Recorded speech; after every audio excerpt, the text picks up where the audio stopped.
Good morning, ma'am. We are presenting our EL for the topic name Right to Internet Access in Education. I am Anubhav Rathi and my teammates are Divyansh Shah and Prabhav Shukla. So we'll go through all these slides and we'll let you our opinions based on the current scenarios. So this is basically our introduction part. We have went through different context. So basically, it will start with introduction, understanding digital access right, risk, internet as a fundamental education right, legal and ethical consideration, bridging the digital divide, and case studies, then a role of the stakeholders in ensuring equal access and key takeaways. So today we are hereby to discuss the important topic as I already mentioned. So the internet has completely transformed the way of learning. It provides access to the unlimited knowledge and online courses and interactive models like Udemy, Coursera. They have provide different widespread aspects to the modern education. Many educational institutions today rely heavily on digital resources, making internet access essential for students. Likewise, internet has, it's not for everyone's use. Like many part of the country still don't have access to it.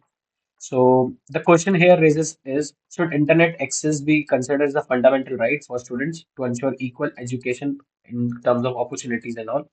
So while internet access is very valuable, it also comes with the challenges and risks. First, inequality and unequal access remains a major issue. Many rural and low-income community have the lack of stable internet, and secondly, the financial barriers. As the tariff plans are, increasing day by day, it is very difficult for the common man to who lives in the rural part of the country to access the internet. So to minimize the gap between this thing and we have a good digital literacy rate, even when the students have the access, sometimes the quality of the camera is not up to that mark, or the slow speeds of internet, so the data restriction and things like that. So these are the major concerns when it comes to accessing the internet. Again, the major concern is about the cybersecurity, as you have, it's one of the concerning areas which is which is creating a huge impact in the modern day. So students use internet, many faces privacy risk, online scams, cyberbullying, which can affect their mental well-being, and additionally, over-reliance on digital tools can reduce engagement in traditional learning methods. Lastly, limited access to digital devices is a problem. Many students in underprivileged areas do not have the personal computers, tablets, etc. and etc. So yeah, these are the some things which we can talk about. Then internet as the fundamental educational right, as we already discussed. Many global organizations like UN advocate for universal internet access as a part of the education and the development. The internet provides access to e-books, video lectures, and the things like that. Lack of internet access can create a long-term disadvantage in career opportunities, digital skills, and knowledge acquisition.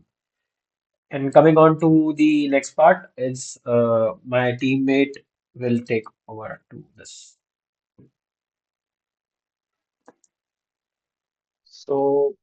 As we all know, education is a basic human right, and in today's digital era, internet has become an essential part of of exercising this right.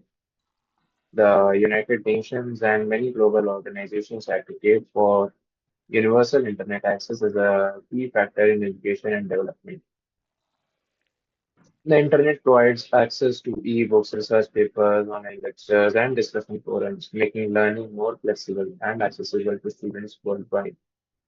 Without internet access, students may face long-term disadvantages in acquiring knowledge, digital skills, and career opportunities.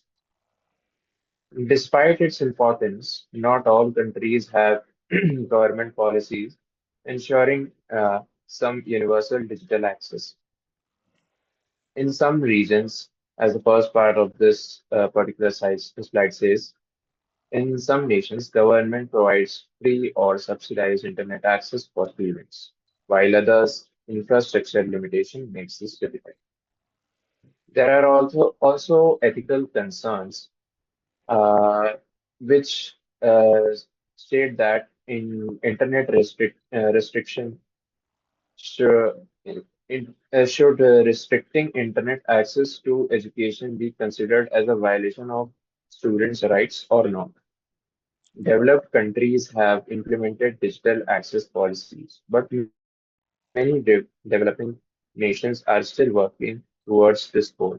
There is also a debate between censorship and freedom. While internet access is important, governments and schools based on must regulate content based on that they ensure a safe learning environment for them. So how can we bridge the digital divide? Governments can introduce free Wi-Fi programs in school, digital literacy campaigns, and infrastructure development projects. Public-private partnerships where tech companies collaborate with governments can also expand connectivity.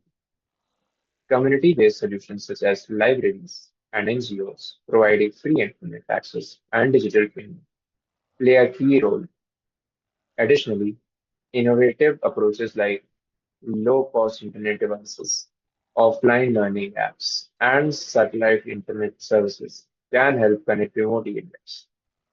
Schools themselves can set up dedicated internet access points and provide subsidized data plans for students to ensure continuous education.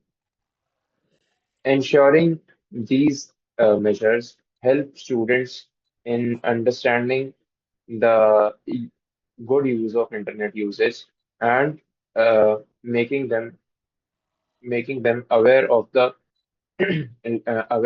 censorship programs. Now, I would like to uh, give this topic to Prabhavi Shukla. Now, to understand the real world impact of internet access on education, let's look at some case studies. In India, the Digital India Initiative has introduced projects like BharatNet, which aims to provide high speed broadband to rural areas, helping students and educational institutions to connect to digital learning. The PM eVidya program was launched to promote digital education through online courses, TV channels, and mobile apps, ensuring that students across different regions can access learning materials. Another interesting case is Google's Loon project, which used high altitude balloons to bring internet access to remote and undeserved regions. This initiative was particularly useful in disaster-stricken areas where it helped restore internet access when traditional infrastructure was damaged. The COVID-19 pandemic also highlighted the importance of internet access in education. Many students in low-income and rural areas struggle due to a lack of internet connectivity, digital devices, and digital literacy, widening the educational gap. In response, various countries implemented solutions such as televised learning, India's PM eVidya, subsidized internet plans, and national online learning platforms. These initiatives help students continue their learning despite challenges. Now let's discuss the role of different stakeholders in ensuring equal internet and access for education. Government need to develop policies, invest in digital infrastructure, and provide subsidies for students. Educational institutions must ensure digital resources are available to train teachers in technology. Tech companies should also focus on innovating affordable solutions for internet access. Parents and communities must support students and advocate for their better internet policies. NGOs plays a crucial role in bridging the digital divide by providing free internet access, distributing devices, and conducting digital literacy programs. Lastly, international organizations like UN and UNESCO advocate for digital inclusion in education and to fund internet access projects. In conclusion, internet access is no longer a luxury but a necessity for quality education. The digital divide must be addressed through government policies, investments, and community efforts to ensure that all students have an equal opportunity to learn. Recognizing internet access as a fundamental right can create a more inclusive and knowledge driven future. With better internet access, Students can explore a vast range of educational materials, participate in global discussions, and collaborate with peers and educators worldwide, enhancing their learning experiences. Thank you.